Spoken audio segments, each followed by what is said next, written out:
రాష్ట్ర ఉప ముఖ్యమంత్రి వర్యులు జనసేన పార్టీ అధినేత శ్రీ పవన్ కళ్యాణ్ గారు రేపు సోమవారం నాడు ఈ గోదావరి పరివాహక ప్రాంతంలో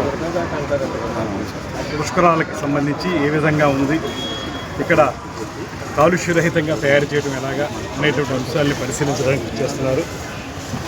రేపు రాత్రికి రాజమండ్రి చేరుకుని రేపు రాత్రి ఇక్కడ ఉండి సోమవారం నాడు ఉదయమే ఈ పుష్కర్ ఘాట్ నుంచి కోట్లింగాల రేవు వరకు బోటు మీద ప్రయాణించి అక్కడ ఉన్నటువంటి వాస్తవ పరిస్థితి తెలుసుకోవడం, దాంతోపాటు నల్లా ఛానల్ విషయంలో ఏ రకమైనటువంటి కార్యక్రమాలు జరుగుతున్నాయి, ఏ రకంగా కాలుష్య రహితంగా దాన్ని తయారు చేయనటువంటి అంశాలను కూడా వారు పరిశీలిస్తారు.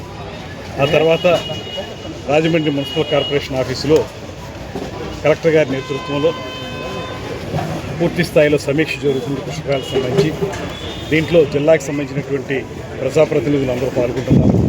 ఆ సమీక్షలో ఒక సంవత్సర కాలంగా మనం చేయాల్సినటువంటి కార్యక్రమాలు ఏంటి, ఏ రకంగా మన పుష్కరాలని సమర్థవంతంగా నిర్వహించుకోవాలనేటువంటి అంశం మీద కూడా వారు దిశానిర్దేశం చేస్తారు. దాంతోపాటు ముఖ్యమైనటువంటి అంశం, ఇవాళ గోదావరి ఎంత అద్భుతమైనటువంటి నది అయినప్పటికీ కూడా కాలుష్యం అనేటువంటిది కూడా పెద్దగా ఉన్నటువంటి సందర్భం.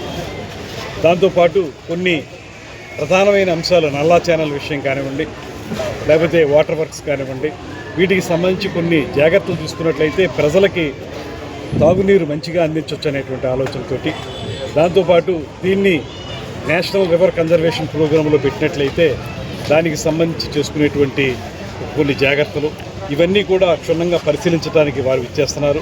దీని మీద ఇప్పటికే కలెక్టర్ గారు, జాయింట్ కలెక్టర్ గారు, అదేవిధంగా మున్సిపల్ కమిషనర్ గారు, అదేవిధంగా ఎస్పీ గారు దీని మీద ఒక కార్యాచరణను ఏర్పాటు చేసుకుని సిద్ధంగా ఉన్నారు. దాంతోపాటు ప్రజాప్రతినిధుల యొక్క ఆలోచనలు కూడా తీసుకుని మొత్తంగా అందరం కలిసి ఒక సమగ్రమైనటువంటి ప్రణాళిక తయారు చేసి పుష్కరాల్ని సమర్థవంతంగా నిర్వహించడం ఒక ఎత్తు అయితే, మరొకటి కాలుష్యరహితమైనటువంటి పుష్కరాలు నిర్వహించాలి. ఇక్కడ పవిత్ర స్నానాలు చేసేటువంటి, హోలీ డిప్ చేసేటువంటి ఎవరైతే ప్రయాణికులు వస్తారో, ఎవరైతే యాత్రికులు వస్తారో వారందరికీ స్వచ్ఛమైన నీటిలో వారికి ఆ కార్యక్రమం జరిగేలా చూడటం, వారి ఆరోగ్యాన్ని కాపాడటం, దాంతోపాటు అన్నిటికంటే మించి ఉప ముఖ్యమంత్రి గారు చెప్పేది భద్రతా ప్రమాణాలు ఏ మేరకు చేయాలి, ఇటువంటి అన్ని అంశాల మీద ఒక మొట్టమొదటి కార్యక్రమంగా రేపు జరుగుతుంది. అది అయిన తర్వాత దాన్ని ఫైన్ ట్యూన్ చేసుకుంటూ మరింతగా పుష్కరాల్ని సమర్థవంతంగా నిర్వహించడానికి ఏ రకంగా ముందుకు వెళ్ళాలనేది మేము ప్లాన్ చేస్తాం.